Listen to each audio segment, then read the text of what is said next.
Okay, all right. Unseen Warfare, we're back, and I'm going to do a show on the signs from heaven and Orthodox Christians' understanding of unidentified flying objects. So, the crippled bird, yeah, that's the new way. Okay, so we're going to signs from heaven.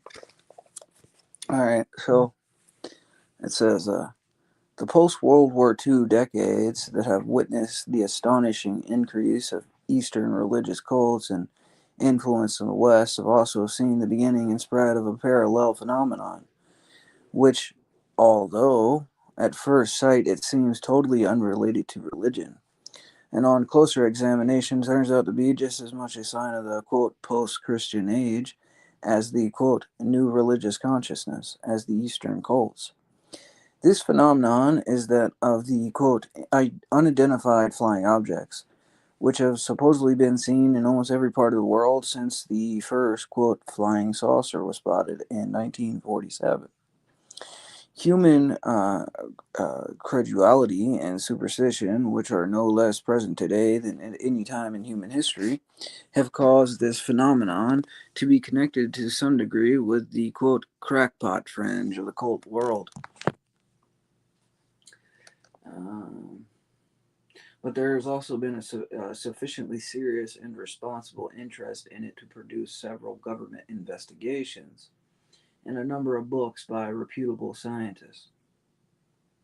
These investigations have come to no positive result in identifying the objects as physical reality. However, the newest hypothesis made by several scientific investigators in order to explain the phenomena actually seem to come closer to a satisfactory explanation than other theories that have been proposed in the past. But at the same time, these newest hypotheses bring out the quote edge of reality, as one of the new scientific books on them is called, to the boundaries of the psychic and the spiritual reality which these investigators are not equipped to handle. The richness of spiritual and patristic knowledge, precisely of this latter reality, places the Orthodox Christian observer in a uniquely ad, advantageous that's how it is, position from which to evaluate these new hypotheses and the UFO phenomenon in general. The Orthodox Christian observer, however, isn't less interested in the phenomenon themselves than he is in the quote mentality associated with them. How are people commonly interpreting UFOs and why? Among the first to approach the UFO question in this manner in a serious study um, was the renowned Swiss psychologist C.G. Jung. In his book of 1959, Flying Saucers, A Modern Myth of Things Seen in the Skies, he approached the phenomenon as primarily something psychological and religious in meaning, although he himself did not attempt to identify these objects as, quote, objective reality. He nonetheless did grasp the realm of human knowledge to which they are actually belong. Today's investigators, while starting from the quote objective and not the psychological side of the question, have also found it necessary to put forth quote psychic hypothesis to explain the phenomenon. In approaching the religious and psychological side of the UFO phenomenon, it is important for us, first of all, to understand the background in the terms of quote flying saucers have generally been interpreted by those who believe in their existence from the time of their first appearance in the 1940s. What were men prepared to see in the sky? The answer to this question may be found in a brief book of literature of popular science fiction. 1. The Spirit of Science Fiction. Historians of science fiction usually trace the origin of this literary form back to the early 19th century. Some prefer to see it at the beginning in short stories of Edgar Allan Poe, which combined a pervasive realism and style with a subjective matter always tinkled with the quote mysterious and occult.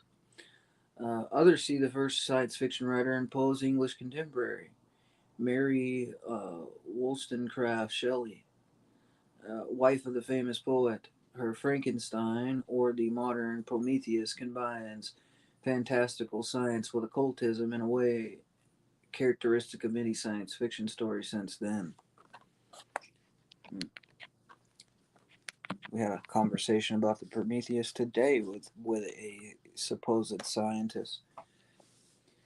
So that's interesting.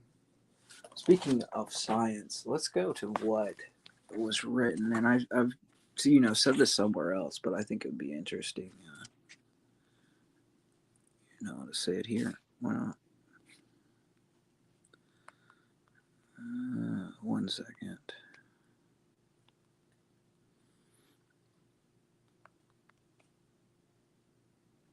Okay, yes, here it is. Modern science was born in the Renaissance out of the experiments of the Platonic alchemists, the astrologers, and the magicians. The underlying spirit of the new scientific worldview was the spirit of Faustianism, the spirit of magic, which is retained as a definitive undertone of contemporary science. The discovery, in fact, of atomic energy would have delighted the Renaissance alchemists very much. They were looking for such a power. The aim of modern science is power over nature. Descartes, who formulated the mechanistic scientific worldview, said that man was to become, quote, the master and possessor of nature. It should be noted that this is a religious faith which takes the place of Christian faith.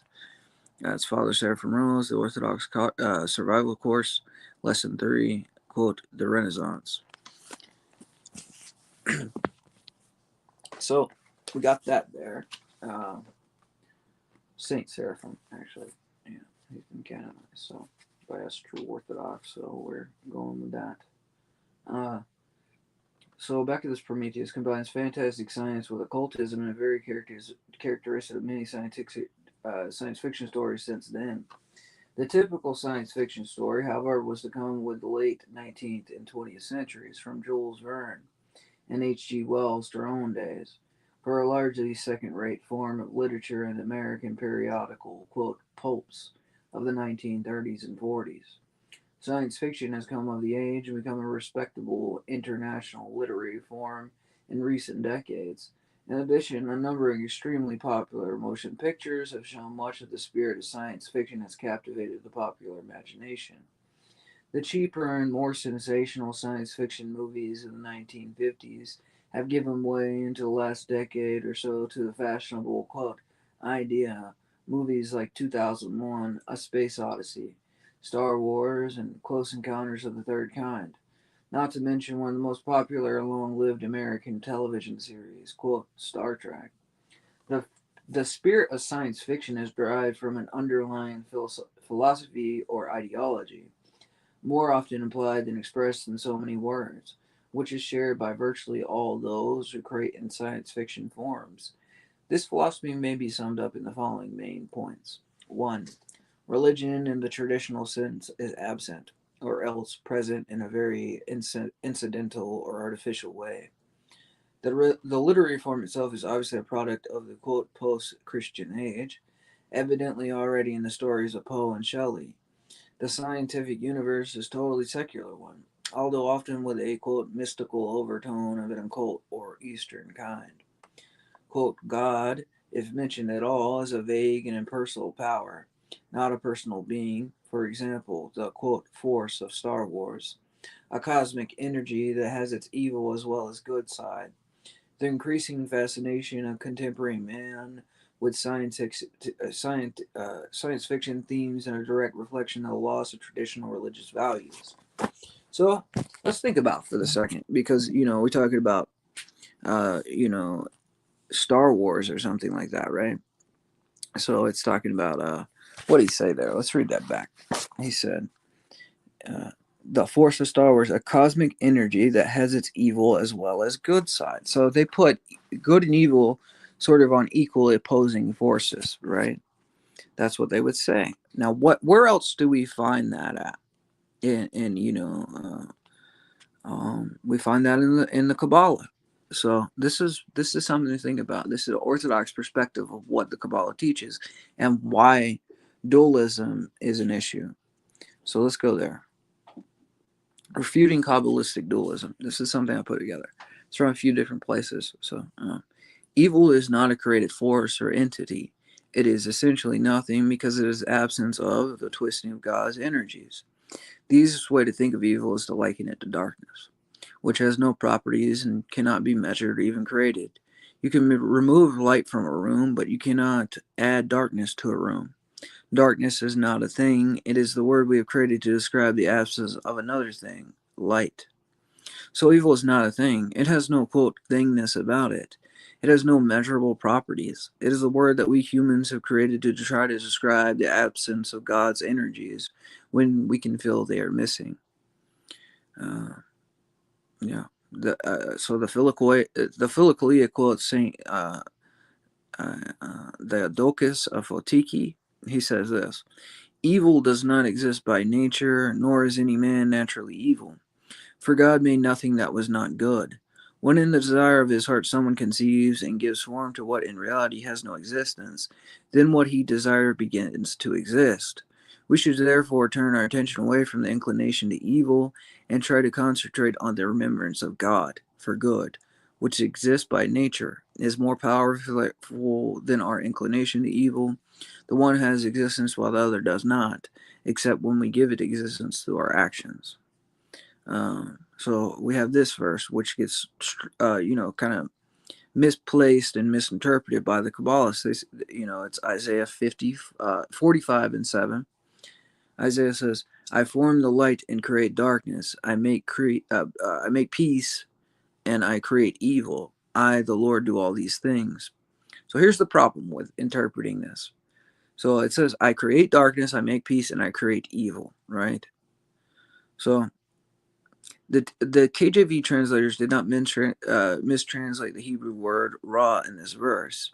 They translated into an older form of English in which the word, quote, "evil" had meaning we do not intend today when we use that word. This kind of translation of "ra" is also found in KJV rendering of Amos 3 and 6.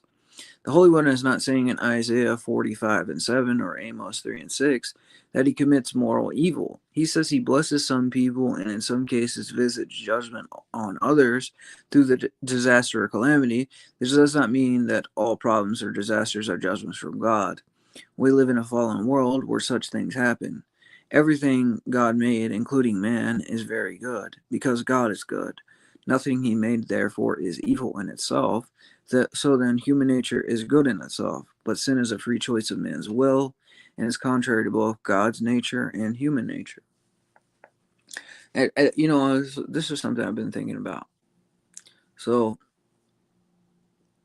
um, you know, why are all these, like, I guess, like, you could say, like, the New World Order, or like liberals, or like Republicans, or whatever, whoever, the Zionists, you name the person, name the thought, you know, why are they all have this like chiliastic view of creating a utopia on Earth? And it doesn't like social justice, like, going out and picketing and all that. It's all about this idealistic perfection. And what is that? What is that? That's man's obsession with paradise. It's unconscious. Man doesn't realize that he wants to return to paradise. That's where we have fallen. So he tries to come up ways without God to return to paradise, to make things perfect, because we experience perfection. So it's like ingrained into us to look for happiness, a lasting happiness. And how do we do that? So man in his reason thinks technology is going to save me and bring me comfort and happiness and all these things. But that's not really what gets it. It's got to be on a soul level. And we, in our modern secular materialistic world, we don't think about the soul. We don't think, and this, signs of heaven. This whole episode is about this. It's like we don't think of anything spiritual. Everything's got to be material. Everything's got to be a negation against God, the true God. And there's all these fallacies. There's all these, well, why do you? You're full of pride because you believe in, only one God, and who's to say that all these other gods aren't true? Well, God has come and told us they're not true. Has God come and told them that? No, he has not. Christ has come and told us what the way, the truth, and the life is. And it's a difficult position to be in as a Christian, because not everything is logical. And when you talk to materialistic, logical people, they want logical answers. But the fact that God can't necessarily be understood completely logically is a sign that he's superior to our logic, I would say. So that's kind of missed. Um, okay, so we're going to get back to this. Number 2. The center of scientific universe in place of the absent God is man. Not usually man as he is now, but man as he will, quote, become in the future, in accordance with the modern mythology of evolution. Although the heroes of science fiction stories are usually recognizable humans, the story interest often centers about their encounters with the various kinds of supermen from, quote, highly evolved races of the future, or sometimes the past, or from distant galaxies. The idea of the possibility of, quote, highly evolved intelligent life on other planets has become so much a part of the contemporary mentality that even respectable scientific and, quote, semi scientific speculations assume it as a matter of course. Thus, one popular series of books, Eric von Däniken, Chariots of the Gods, Gods from Outer Space, finds supposed evidence of the presence of, quote, extraterrestrial beings, or, quote, gods in ancient history, who are supposedly responsible for the sudden appearance of intelligence in men, difficult to account for by the usual evolutionary theories.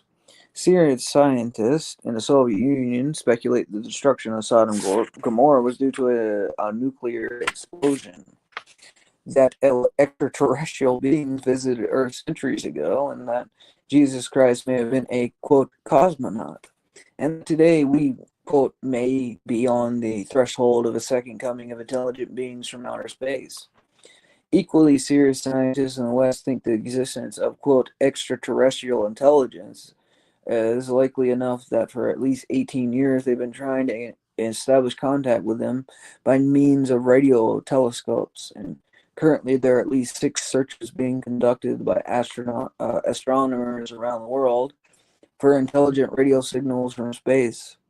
Contemporary Protestant and Roman Catholic, quote, theologians who have become accustomed to follow whatever, quote, science seems to be leading, speculate and turn in the new realm of the exotheology, the, quote, theology of outer space, concerning what the, quote, extraterrestrial races might be.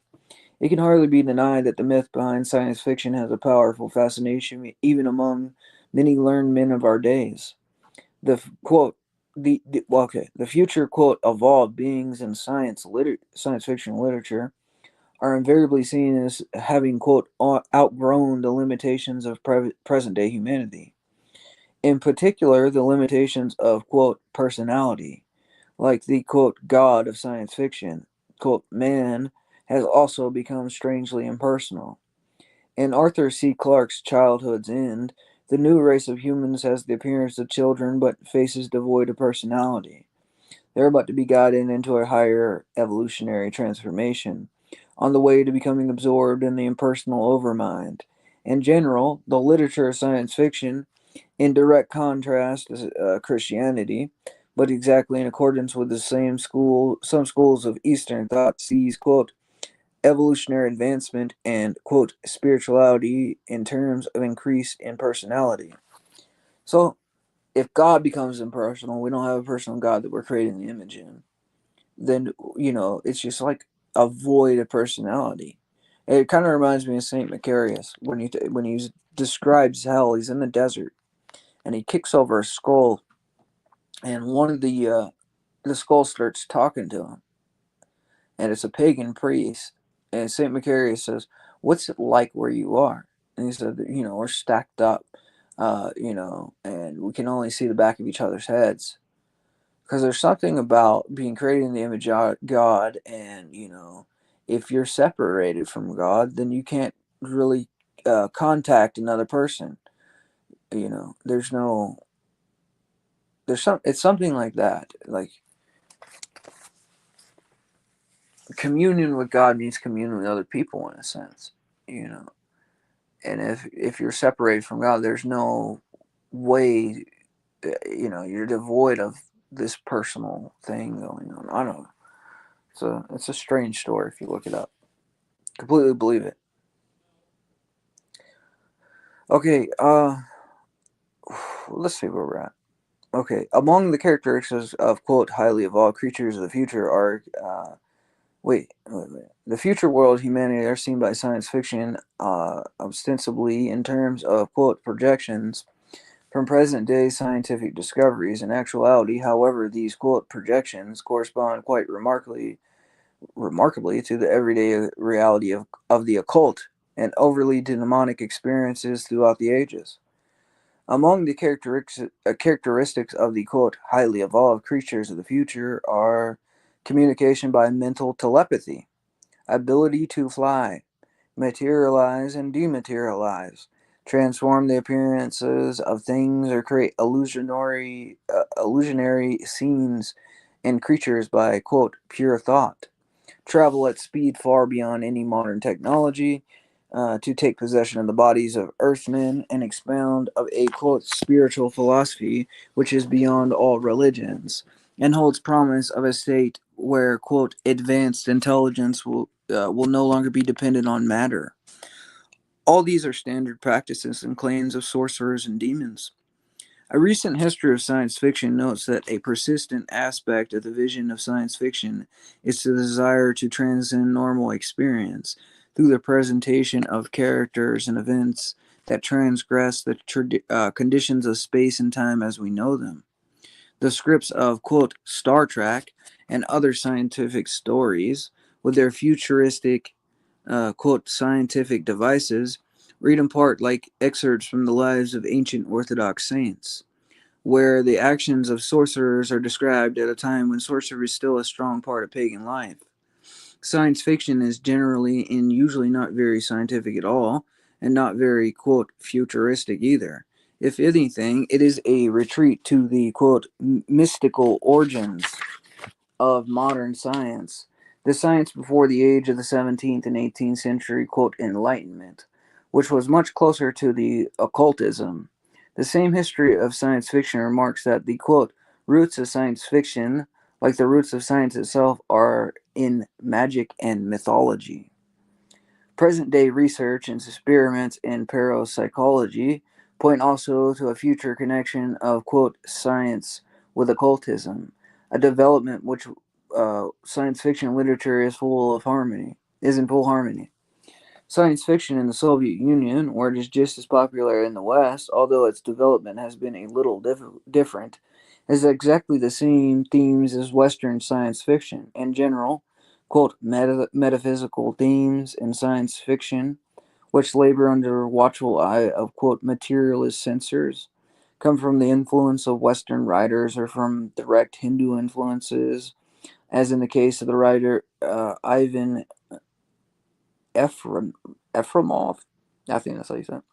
The reader of science fiction, according to one critic, quote, emerges with a vague ability to distinguish the critical demarca- demarcation between science and magic, between scientists and sorcerers, between future and fantasy.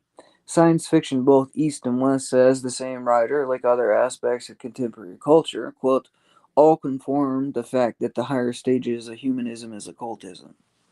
4. Almost by its very nature, as, quote, futuristic, science fiction tends to be utopian.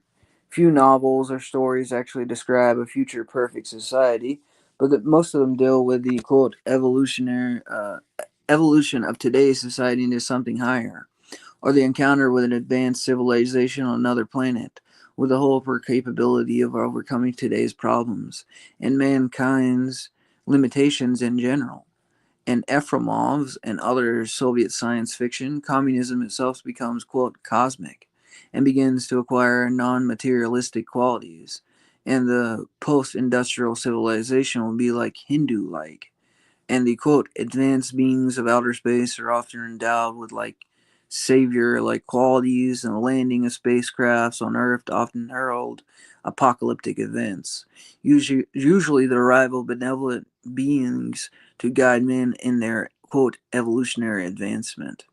In a word, the science fiction literature of the 20th century is itself a clear sign of the loss of Christian values, and the Christian interpretation of the world has become a powerful vehicle for dissemination of a non Christian philosophy of life, history, largely open or concealed occult and Eastern influence, in a crucial time of crisis and transition in human civilization, it has been a prime force in creating the hope for an actual expectation of, quote, visitors from outer space, which will solve mankind's problem and conduct man in a new cosmic age of its history.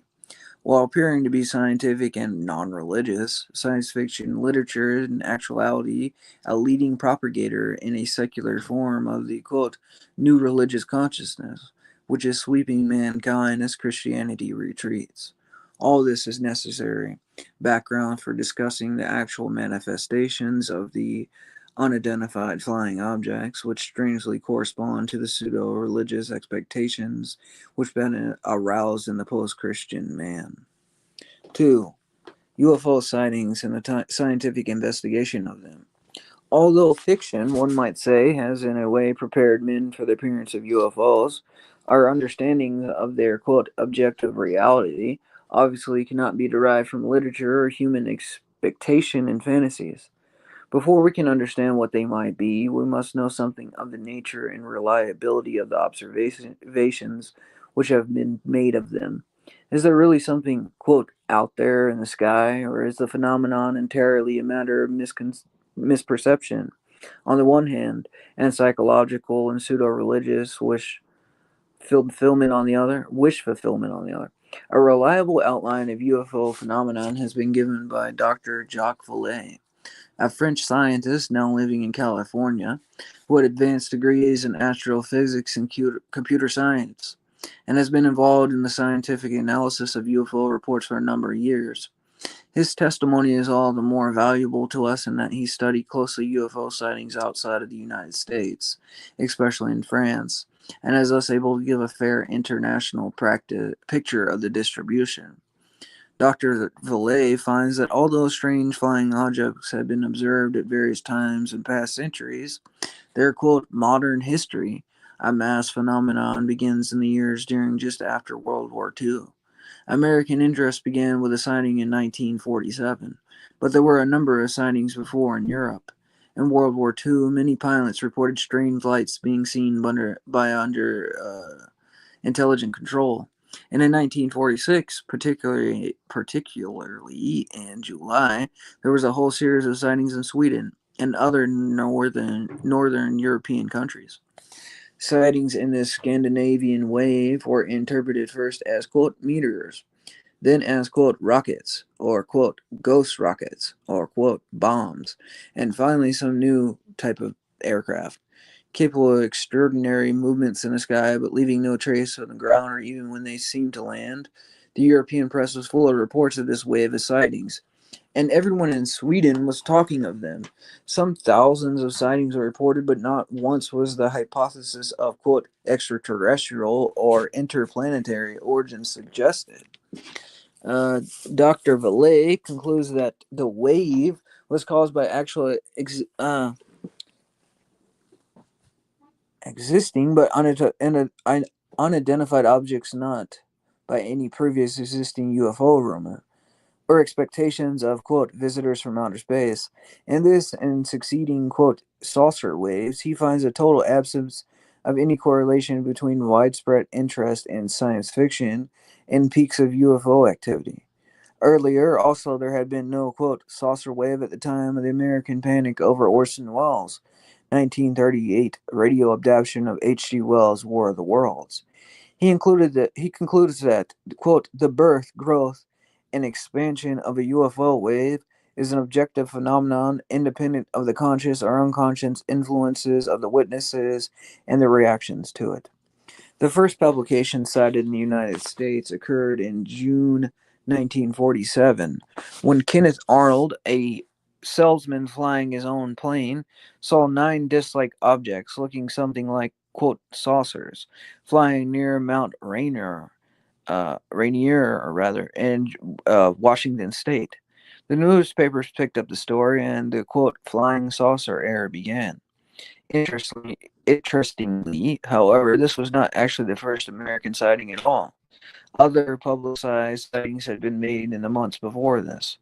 There was also a UFO wave with 50 reports in Hungary early in June.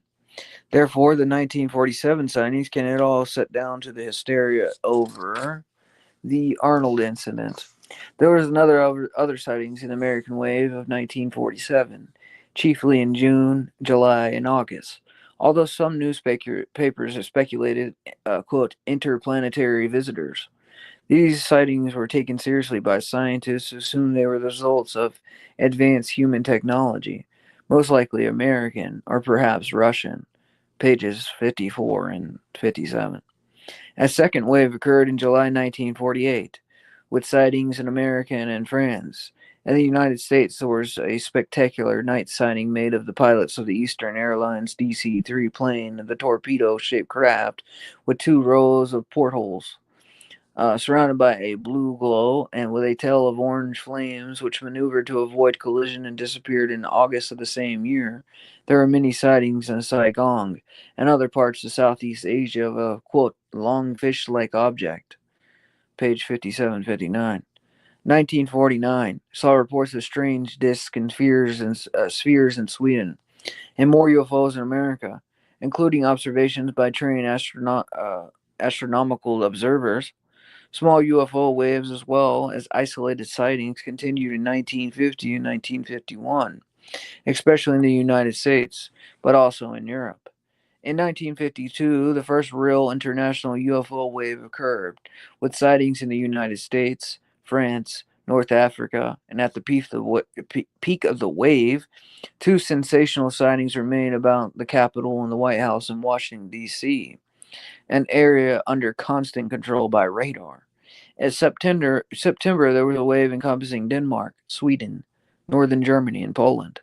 At the same time, in France, the first UFO, quote, landing was reported, together with a description of, quote, little men. In 1953, there was no waves, but there were a number of individual sightings. The most remarkable one occurred in Bismarck, North Dakota, where four objects hovered and maneuvered. Um, let's see.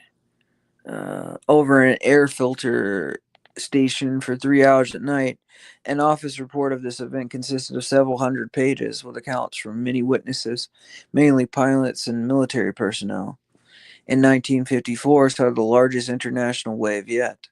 France was literally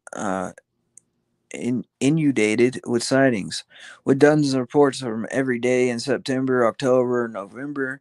In the France way, the problems facing a serious scientific investigation of UFO phenomenon are well demonstrated. Quote, the phenomenon was so intense, the impact on public opinion so deep, the newspaper paper reaction so emotional that scientific reflexes were saturated long before a serious investigation could be organized. As a result, no scientist could risk their reputation by studying openly a phenomenon so emotionally distorted. French scientists remained silent until the wave passed and died. During the French wave, the typical characteristics of the later UFO encounters were often present. UFO, quote, landings with at least some circumstantial evidence of them, beams of light issuing from the UFOs to the witness, stoppage of motors in the vicinity of sightings, strange small beings in, quote, diving suits, serious psychic and physical harm to witnesses.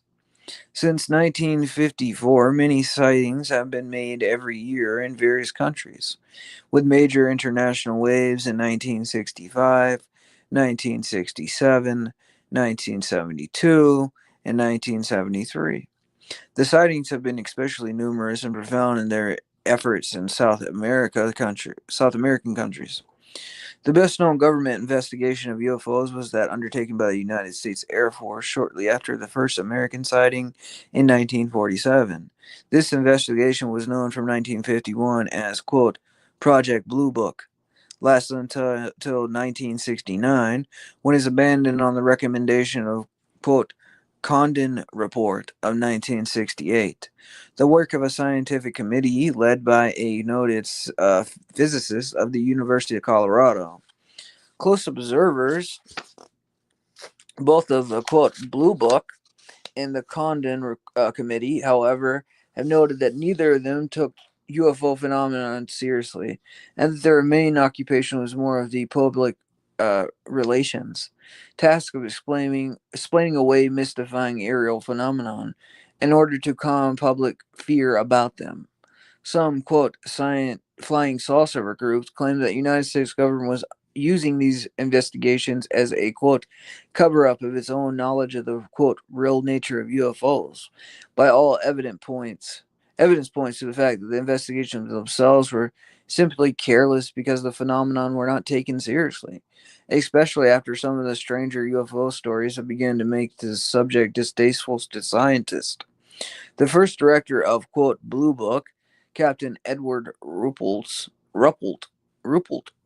admitted that quote had the Air Force tried to throw up a screen of confusion, they couldn't have done a better job. The problem was tackled with organized confusion. Everything was being evaluated on the premise that UFOs couldn't exist. The Condon report contains some classic quote explanations of UFOs. One, for example, states that this quote unusual sighting should therefore be assigned to the category of some almost certainly natural phenomenon, which is so rare that it apparently never has been reported before or since. Excuse me. The chief scientific consultant of quote Blue Book for most of its 22 years, Northwestern University astronomer J. Allen Hynek, openly calls the whole thing a quote pseudo-scientific project. In his 22 years of investigation, shut as wait, let's see. Let me get my tongue undone. So, um, okay. So J. Allen Hynek humbly calls the whole thing a pseudoscientific project. In its 22 years of investigation, such as they were, the quote Project Blue Book collected over 12,000 cases of puzzling aerial phenomenon, 25% of which remain, quote, unidentified, even after its often strained, quote, explanations. Many thousands of other cases have been and are being collected and investigated by private organizations in the United States and in other countries. Although almost all governments or organizations refrain from comment on them. In the Soviet Union, the subject was first given public mention, which means government approval, in 1967, when Dr. Felix U. Ziegel of the Moscow Institute of Aviation, in an article in the Soviet magazine Semna, stated that, quote, the Soviet radar has picked up unidentified flying objects for 20 years. At the same time, there was a Soviet scientific conference, quote, on space civilization, led by the Armenian astronomer Victor M. Bartsayam, I don't know, crazy name, which urged a preliminary study of the scientific and technical problems of communication with such, quote, civilizations whose existence is taken for granted. The next year, however, the subject of UFOs became more forbidden in the Soviet Union. And since then, Soviet scientists have told their researchers and hypotheses only unofficially to Western scientists.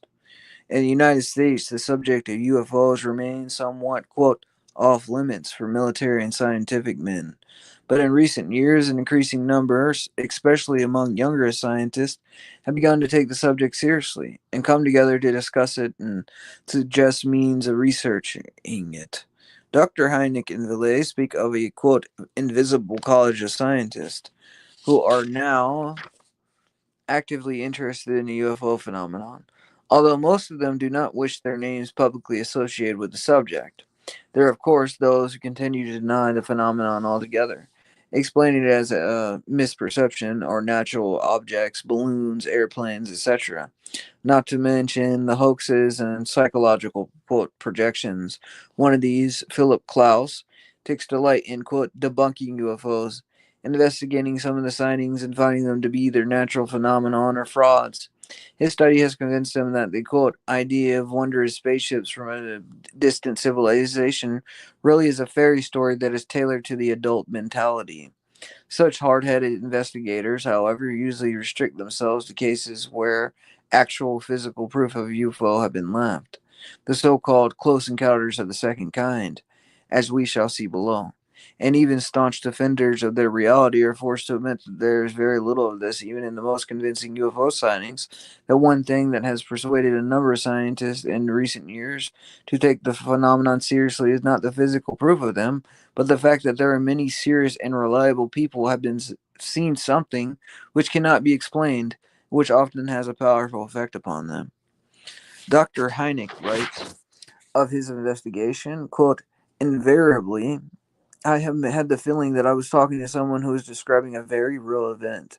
To him or to her is present an astounding experience, vivid, and not at all dreamlike, an event for which the observer was totally unprepared, something soon recognized as being beyond comprehension. The UFO experience, page 14. This combination of the often intense reality of the experience of encountering a UFO, especially in the close encounters, and the almost total lack of physical evidence of it, makes the investigation of UFOs by nature not chiefly an examination of physical phenomenon, but more of an investigation of the human reports of it. Their credibility, consistency, etc., already displaced the investigation somewhat in the realm of psychology, and is enough to tell us that the approach solely in search of the quote physical proof is an inadequate one. However, Mr. Klaus' opinion that the quote wondrous spaceships are a quote story for adults is perhaps all not far from truth. One thing is the observations made of UFOs, and quite another of the interpretation which people give their or other observations. The former could be real, and the latter a quote fairy story, a myth of our times. So he's saying it's kind of both, you know. It's both a fairy story because they're saying they're aliens from outer space, and the fact that it happened, that did happen. But what's the answer? Demons. That's the answer. So Dr. Hynek has done much to remove some of the common misconceptions about UFO sightings. Thus, he makes it clear that the most UFO sightings are not reported by cultists, an unstable, uneducated person. The few reports made by such people are usually easily identified or as unreliable and not further investigated. But the most coherent and articulate reports come from normal, responsible people, often with scientific training, who are generally surprised or shocked by their experience and simply don't know how to explain it.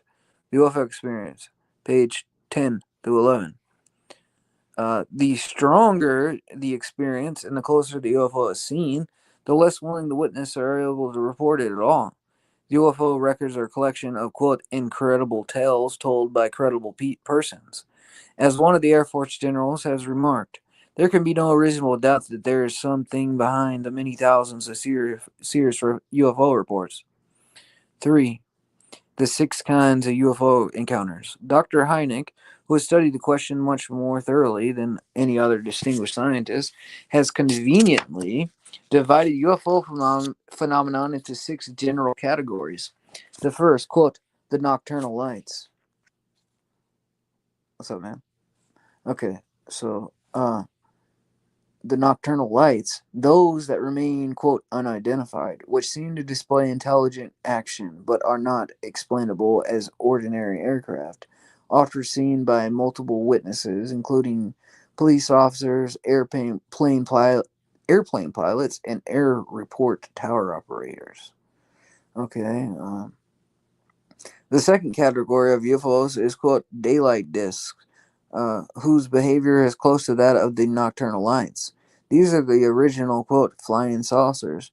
And in fact, almost all the unidentified sightings in this category are of discs which vary in shape, from circular to cigar shaped. They're often metallic in appearance and are reported as capable of extremely rapid starts and stops and high speeds, as well as maneuvers such as a sudden reversal or direction and motionless hovering. They are beyond the capacity of any present aircraft. There are many purported photographs of such discs, but none of them is very convincing owing to the distance involved and the possibility of the trick photography, like nocturnal lights. UFOs in the category are almost always reported as being totally noiseless, and sometimes 2 or more of them are seen. The third kind category is that of the, quote, radar visual reports. That is, the radar sightings that are confirmed by independent visual observations. Radar by itself being subjected to varied kinds of misconceptions. Most of these cases occur at night. The best cases involve simultaneous sightings by airplanes, sometimes purposely dispatched to follow the UFO, and fairly close range. In these cases, the UFO also outmaneuvers the airplane, sometimes following it, and finally disappears in a burst of speed, up to 4,000 miles per hour or more. Sometimes in the categories 1 and 2, also the object seems to divide and sometimes become two or more distinct objects, and sometimes clear visual sightings of such objects by pilots in the air are not picked up by radar at all.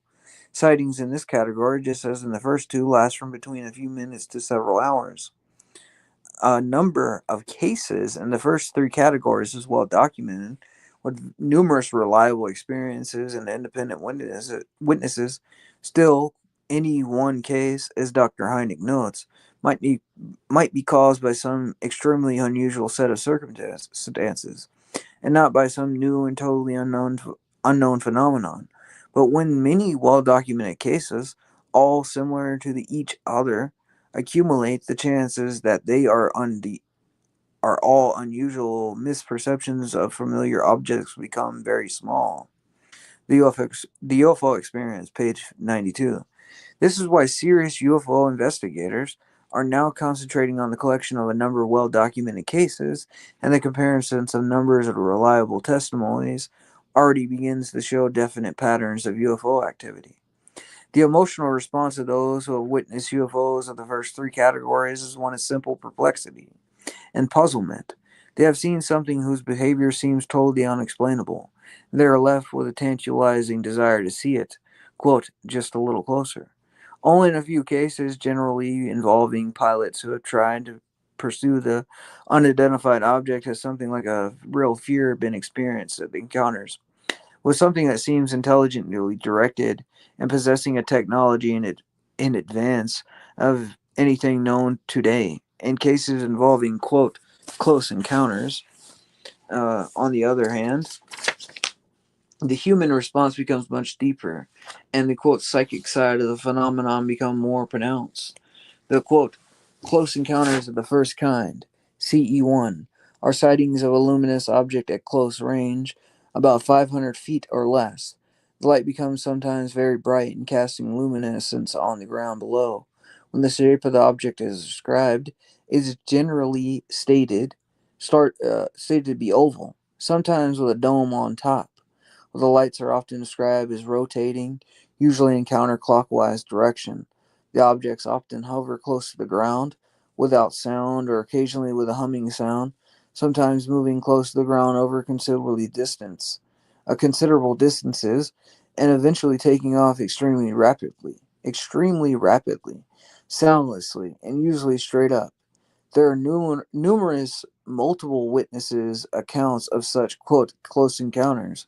These accounts are invariably quite similar to each other, as though it is indeed one and the same object, or similar objects, that is being observed in its well documented cases. Typically, these cases occur at night in sparsely settled areas. There are small numbers of witnesses for each sighting, an average to 3 to 4 in cases examined by Dr. Hynek. The, quote, close encounters of the first kind are always awesome and often frightening, but leaving no visible marks. Witnesses are usually so overwhelmed by the experience that they neglect to take photographs of the object even when the camera is nearby.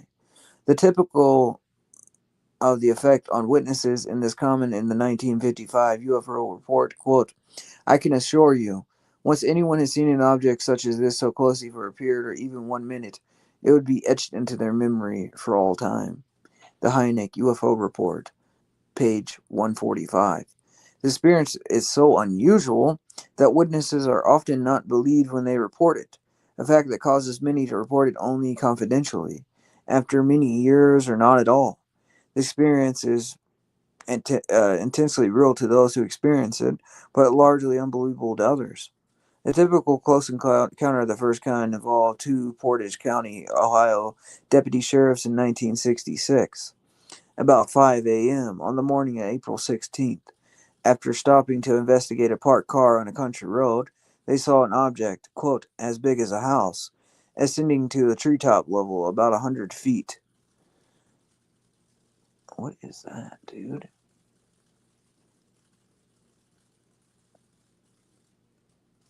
There's some giant moth in here flipping out. Okay. Anyways, when it is moved away, they pursued it for. Okay, wait. As big as a house, ascending to the treetops about 100 feet. As it approached the deputies, it became increasingly bright, illuminating the area all around, and then stopped and hovered over them with a humming sound. When it moved away, they pursued it for some 70 miles into Pennsylvania, at speeds up to 105 miles per hour. Two other police officers saw the object clearly as a higher elevation before it went straight up and disappeared about dawn. Congressional pressure forced, quote, Project Blue Book to investigate this case. It was, quote, explained as a, quote, observation of Venus. And the officers who saw it were subjected to considerable ridicule in the press, leading to the breakup of one of the officer's family and the ruin of his health and career. The UFO experience, pages 114 through 24. The personal tragedies of this kind among people who have close encounters with UFOs are so common that they should definitely be included in the quote typical characteristics of this phenomenon. Quote, the close encounters of the second kind, CE2, are essentially similar to CE1 experiences, with the one difference that they leave some striking physical or psychological effect of their presence. These effects include marks on the ground, the scorching or blighting of plants and trees, interference with electrical circuits causing radio static, and the stoppage of automobile engines. Discomfort to animals as evidenced by strange behavior, and effects on humans which include temporary paralysis or numbness, a feeling of heat, nausea, or other discomfort, temporary weightlessness, sometimes causing levitation, sudden healing of sores and pains, various psychological and physical after effects, including strange marks on the body. This kind of UFO encounter gives the greatest possibility for scientific investigation, since, in addition to human testimony, there's physical evidence that can be examined. But a little investigation has already been undertaken. You know what that sounds like? It sounds like the experiences people have during sleep paralysis, levitating. I've heard people talk about that. They levitate. They feel like something's biting them. They feel like something's in the room staring at them. They can't move. Paralysis. All these things. It just seems clearly demonic. That's what's going on here. And what if you were a demon? Wouldn't you take shape as something to convince a man that there is no God, an alien? We're not the only ones created. The Bible's a lie. There's aliens out there. So I think that's the purpose of it, to capture man's imagination to lead them away from the true God. But because most scientists are afraid to get involved in the whole question of UFOs, and because the evidence itself is usually inconceivable or partially subjective, one category has been compiled over 800 cases of this type in 24 countries. The Hynek UFO report, page 30. No actual, quote, piece of a UFO has ever been authenticated. However, the markings left on the ground are often as baffling as the sightings themselves. The most frequent marking left on the ground after sighting the UFO itself having been seen either on the ground or just above it is a burned, dehydrated, or depressed area in the shape of a ring, usually 20 or 30 feet in diameter and 1 to 3 feet thick. These, quote, rings persist for weeks or months, and the interior of the ring, and sometimes the whole circle, is reported to be barren for a season or two after the sighting. A few chemical analyses of the soil in such rings have produced no definite conclusion as a possible origin of this condition. The, quote, close encounters of the second kind are often happening to persons during the night in isolated sections of road. In many similar cases, a glowing object lands in a field nearby or on the road in front of an automobile or truck. The engines and headlights on the automobiles fail, and the occupants become terrified until the UFO leaves, often shooting suddenly straight up without a sound. The engine of the vehicle then can operate again and often come on by itself. The strangest of all UFO reports are those that deal with the close encounters of the third kind, CE3. That is, UFO experiences involving, quote, animated beings, quote, occupants, or, quote, humanoids. The first thought of many uh,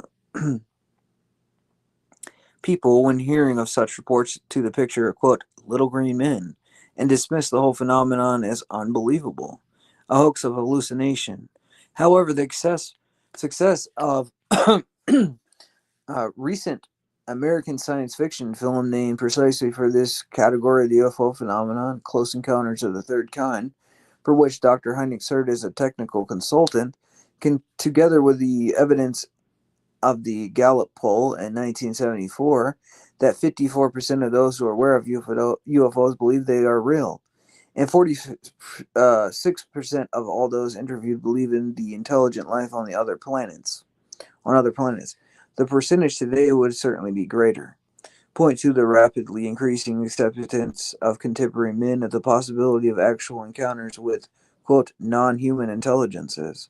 Science fiction has given the image, quote, evolution has produced the philosophy and the technology of, quote, the space age, has applied the possibility for such encounters. Astonishingly, these encounters seem to actually be occurring today, as attested by the evidence of many believable witnesses of crucial importance. Therefore, it is an interpretation that must be made of these occurrences. Is the reality behind them an actual contact with visitors from outer space, or is it only an explanation provided by the quote spirit of the times for a contact of a different kind altogether? As we shall see below, today's scientific investigators of UFOs have already asked that question. These questions, rather. Dr. Hynek admits in his own uh, punience? Punience. I don't know how to say that word. To face the possibility of the CE3 experiences. He says, quote, to be frank, I would gladly omit this part if I could, without offense to scientific integrity. The UFO Experience, page 158. However, since his aim is scientific objectivity, he finds it impossible to ignore the well-documented cases from believable witnesses of this strange phenomenon. Nearly 1,250, quote, close encounters reported in a catalog by Dr. Jacques Vallée. 700 reports of the landings of a craft, and more than 300 of these reports, quote, humanoids. In or about the craft, one-third of all these are multiple witness cases. That's on page 61 of the UFO Experience. In one, quote, humanoid case, which occurred in November 1961, in one of the northern plains states in the USA, four men were returning from a hunting trip late at night. One of the men noticed a flaming object coming down as if it were an airplane.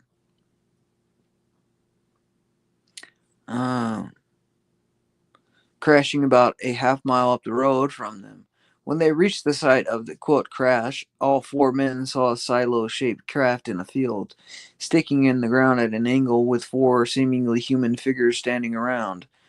This was at a distance of about 150 yards. They flashed a light on one of those figures who was about 4.5 feet high, and wearing what looked like white coveralls. He made a gesture to the men to stay back. After some hesitation, still thinking it was a plane crash, they went to a nearby town for a police officer, and when they returned they saw only one small red lights, something like automobile lights. They drove into the field with the officer and followed the lights, only to discover that they suddenly disappeared, leaving no track whatsoever. Despite the muddledness of the field after the puzzled officer left, the men saw the quote silo coming down out of the sky with a reddish glow. Instantly after the object quote landed, two figures were visible next to it. A shot was fired, although none of the men admitted to firing it, and one of the figures was quote hit in the shoulder with a thud, and spun around and down to his knees. In panic, the men ran to their car and raced off, agreeing among themselves not to mention the incident to anyone. They returned home with a strange feeling there was some period of time, quote, lost during the night.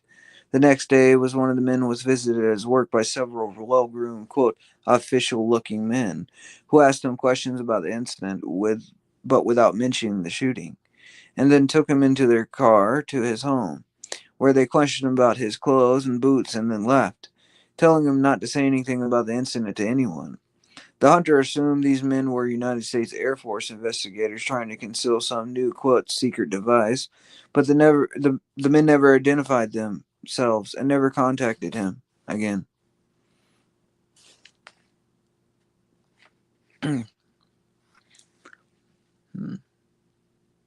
All four men were extremely shaken by the incident. After 6 years, one of them felt compelled to tell the whole story to a U.S. Treasury agent. Edge of Reality, pages 129 to 141. So, to this question, why? Wonder why certain people are targeted with these experiences. Well, I thought about this. So why would this happen, right? Now, let's say they're demons, right? Okay, the average person doesn't believe in demons in our modern American society.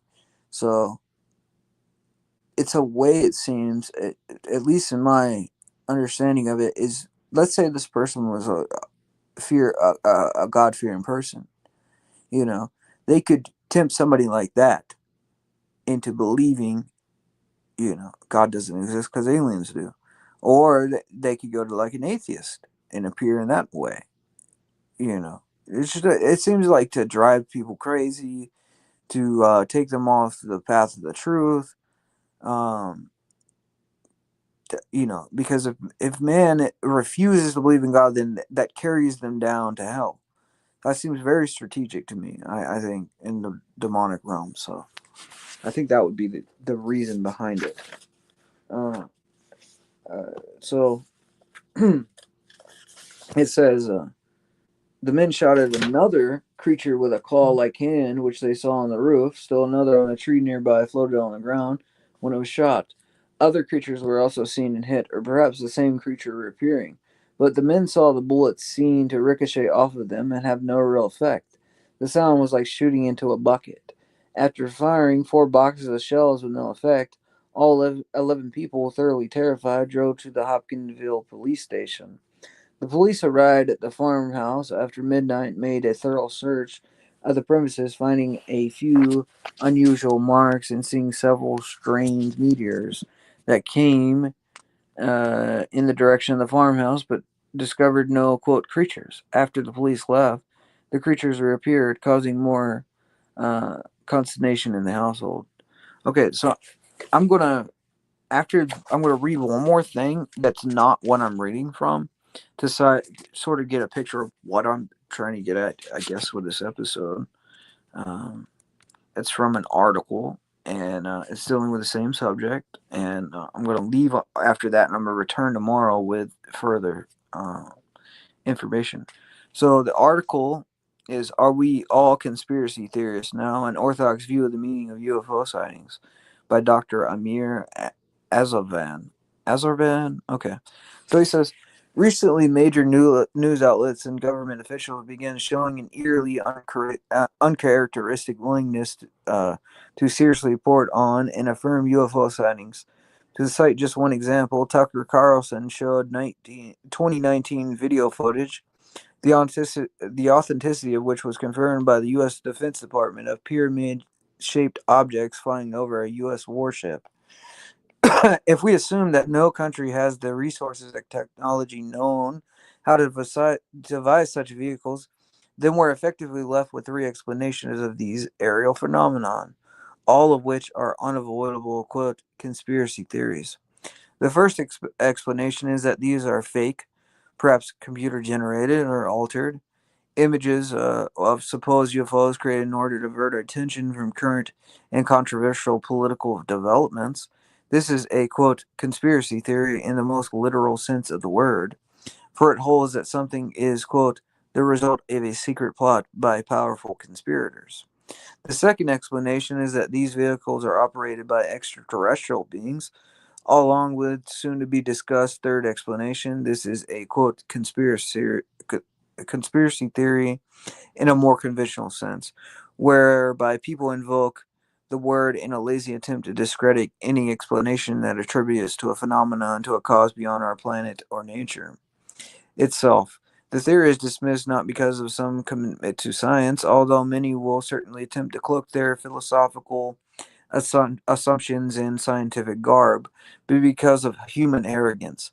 That is, many of us refuse to believe anything that can't be directly proven by our beloved methods and instruments or fully understood by our own finite minds. The third and final explanation is one with which most people today, especially in the West, are unacquainted, and is the one to which I am partial.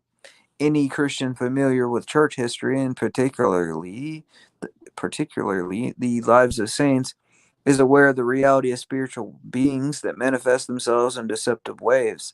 I may have been a victim of such deception myself, as where I'm afraid of many people to whom I encountered following the experience. One night years ago, when I was in a lecture in Vermont, I witnessed a bright round white light hovering 50 yards or so above the roof of my house. At some point, it shot straight up into the sky without making a sound, and then it completely vanished. My first instinct was, of course, was to interpret this event, which was closely of the first kind, an alien encounter. However, the writings of Father Seraphim of blessed memory forced me to reevaluate my assumption. In his highly prescient book, Orthodoxy and the Religion of the Future, he stressed a distinction between the quote observation made of UFOs and the quote interpretation which people give their or others' observations. The former could be real, and the latter a fairy story or a myth of our times. See, we already read that. So I came to realize that my own flawed interpretation rested on post Christian myths propagated by contemporary science fiction. What I found especially instructive were the illustrations that Father Seraphim provided of demons, the head of whom we mustn't forget, quote, masquerades as an angel of light. That's 2 Corinthians 11 and 14. Appearing in different forms in order to sow confusion and draw people into perdition. UFO sightings are simply another, in our secular culture, increasingly common mode in which the demons attempt to beguile us. He quotes St. Simeon the New Theologian. Quote, the struggler of prayer should quite rarely look into the sky out of fear of evil spirits, who cause many and various deceptions in the air. Perhaps the most sobering aspect of Father Seraphim's analysis and the eschatological significance that he attached to these aerial phenomena, which he interpreted in the light of yet unfulfilled prophecies of fire from heaven. Revelation, quote, fire from heaven. Revelations 13 and 13. And, quote, terrors and great signs from heaven. Luke 21 and 11. In other words, the increased frequency of UFO sightings may be a sign that we're approaching the end of time. Two important lessons can be learned from the recent spate of UFO sightings.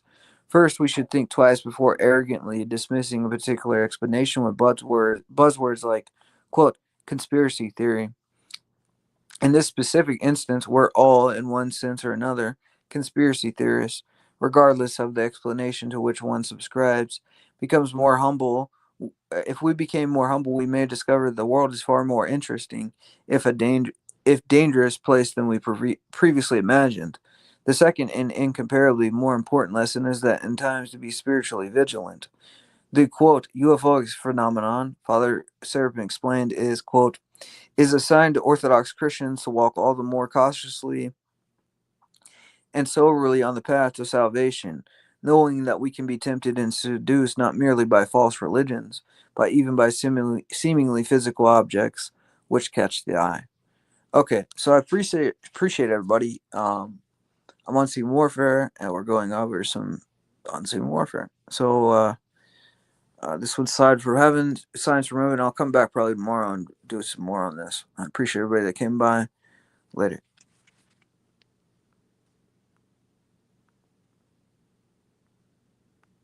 Indeed, indeed. Gotta have it. They say it's the greatest gift God can give a man, discernment. Okay, later.